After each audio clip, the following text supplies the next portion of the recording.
Salam aziz Türkmen halkım, aziz vatandaşlar. Benim bugün video çekmem sebebi küçük bir piket yapmayı düşündüm. Türkmenistan'ımızın yollarının açılması için şu andaki bir kanun oturan Türkmenistan hükümetine talapta bulunuyorum. Ben Türkmenistan'ın rayatı olarak Türkmenistan'ın bir kanun hükümetinden yollarının açılmasını talep ediyorum.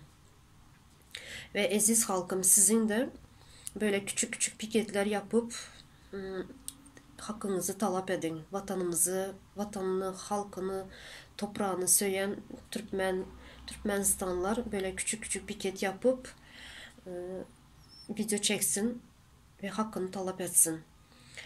Ve ben bir kanun oturan hükümete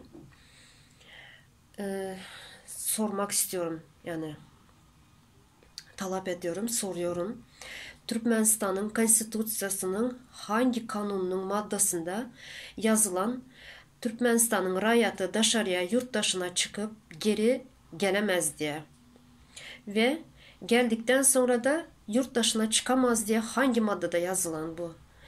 Ve biz Türkmenistan'ın dışına çıkan rayatlar çağalarımızı görmek istiyoruz. Bizim hakkımız var çağalarımızı görmeye, öyümüze gelmeye, vatanımıza, toprağımıza geri dönmeye hakkımız var.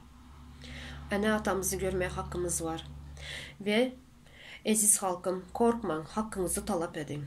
Teşekkür ederim.